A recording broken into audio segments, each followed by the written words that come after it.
7th century का time एक ऐसा दौर जब दुनिया तेजी से बदल रही थी। इस्लाम का नया दौर जो अपनी एस्टैब्लिशमेंट के बाद तेजी से फैल रहा था, नए विचारों और नई शक्ति का प्रतीक बन रहा था। पैगंबर मोहम्मद के बाद 4 खलीफाओं ने रूल किया, जिन्होंने इस्लामिक एम्पायर को एकजुट रखने और उसे आगे बढ़ाने का प्रयास किया। लेकिन चौथे खलीफा हजरत अली के समय मतभेद गहरे हो गए। पॉलिटिकल और रिलीजियस टेंशन बढ़ने लगे, जिससे इस्लामिक सोसाइटी में डिवीजन का खतरा मंडराने लगा। मुआविया, सीरिया के गवर्नर, ने इस मौके को पहचाना। वो देख रहे थे कि कैसे पॉलिटिकल इंस्टेबिलिटी का फायदा उठाया जा सकता है, और 661 ईस्वी में खुद को खलीफा घोषित कर दिया। ये फैसला इस्लामिक हिस्ट्री में एक इम्पोर्टेंट मोड़ था। मुआविया ने खलीफा की परंपरा को वंशानुगत बना दिया, एक ऐसा कदम जिसने भविष्य की राजनीति को हमेशा के लिए बदल दिया। अब बेटा ही अगला खलीफा बनेगा। इससे सत्ता के लिए संघर्ष और तेज हो गया, क्योंकि अब उत्तराधिकार जन्मसिद्ध अधिकार पर आधारित था। राजधानी मदीना से दमास्कस ले जाई गई, जो उमैयद डायनेस्टी न्यू कैपिटल थी, जिससे शासन और रणनीति में बड़ा बदलाव आया। दमास्कस एक इम्पॉर्टेंट पॉलिटिकल और कल्चरल सेंटर के रूप में इमर्ज हुआ। मुआविया ने प्रशासनिक सुधार किए, जिससे साम्राज्य को चलाने में और आसानी हुई। नेवल फोर्स बनाई, जिससे सी ट्रेड और सिक्योरिटी को बढ़ावा मिला, और डाक व्यवस्था बरीद शुरू की, जिससे साम्राज्य में संचार और सूचना का प्रवाह बेहतर हुआ। उन्होंने विरोधियों से नरमी बरती ताकि विद्रोह न हो और शांति बनी रहे। उमैयद वंश का जन्म सिर्फ सत्ता परिवर्तन नहीं, बल्कि इस्लामी शासन की दिशा बदलने वाला क्षण था।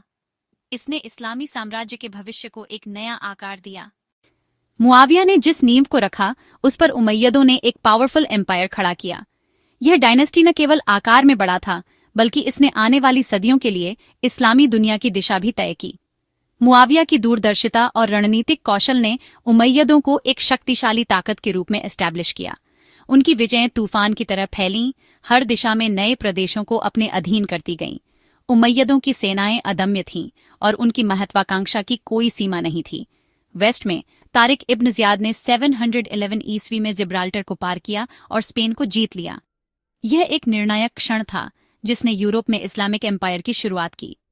इस नए एरिया को अल अंदलस कहा गया, जो नॉलेज और कल्चर का सेंटर बन गया।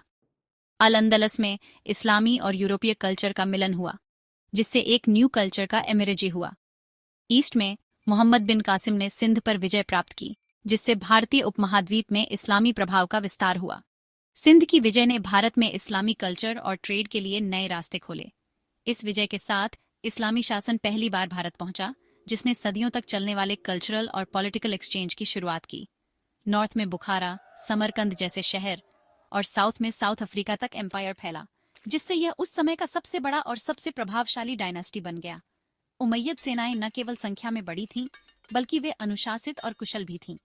उन्होंने स्थानीय प्रशासन को अपनाया, जिससे नियंत्रण आसान हुआ और स्थानीय आबादी के साथ बेहतर संबंध स्थापित हुए। विशाल साम्राज्य को कुशलतापूर्वक प्रांतों में बांटा गया, जिससे शासन और कर संग्रह में आसानी हुई। हर गवर्नर सीधे खलीफा को जवाबदेह था, जिससे केंद्र सरकार की शक्ति और नियंत्रण बना रहता था। सैन्य ताकत और प्रशासनिक कुशलता के इस संयोजन ने उमैयदों को इतिहास के सबसे बड़े और सबसे प्रभावशाली साम्राज्यों में शामिल कर दिया, जिसकी विरासत आज भी महसूस की जाती है। उमैयद वंश की कहानी में हम एक ऐसे दौर में प्रवेश करते हैं। करबला की त्रासदी एक गहरा मोड़ है। यह सिर्फ एक युद्ध नहीं था, बल्कि एक ऐसी घटना थी जिसने इस्लामी इतिहास और कल्चर को हमेशा के लिए बदल दिया। मुआविया के बेटे यजीद के खलीफा बनने पर सत्ता का हस्तांतरण हुआ। हुसैन इब्न अली ने विरोध किया।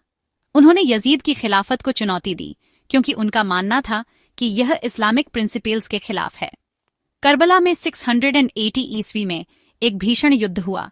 हुसैन और उनके साथियों की शहादत ने पूरी दुनिया को हिलाकर रख दिया। यह बलिदान अन्याय के खिलाफ एक शक्तिशाली प्रतीक बन गया। करबला की घटना के बाद इस्लामी समाज को शिया और सुन्नी में बांट दिया। यह विभाजन आज भी इस्लामी दुनिया में मौजूद है। करबला के बाद उमैयदों को एहसास हुआ कि केवल सैन्य शक्ति से शासन करना पर्याप्त नहीं है, कि शासन सिर्फ ताकत से नहीं चलता, बल्कि न्याय, समानता और लोगों की सहमति से भी चलता है।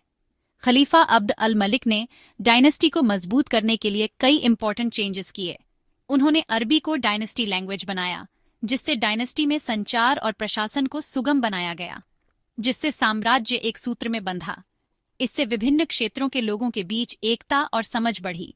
उन्होंने अपने सिक्के जारी किए जो पूरे साम्राज्य में मान्य थे, जिससे इकोनॉमिक इंडिपेंडेंस और पहचान मिली। यह इकोनॉमिक डेवलपमेंट और ट्रेड को बढ़ावा देने में हेल्पफुल था।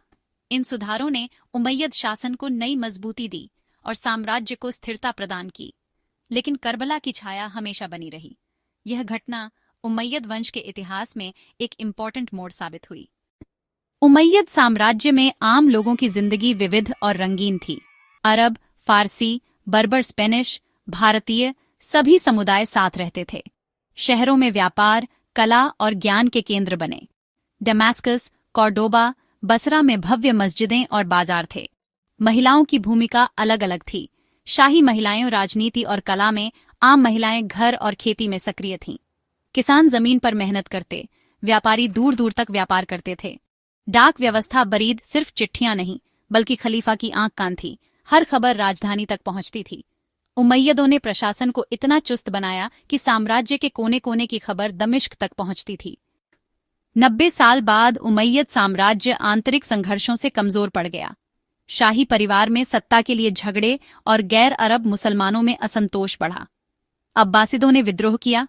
750 ईस्वी में झाब नदी की लड़ाई में उमैयदों को हरा दिया।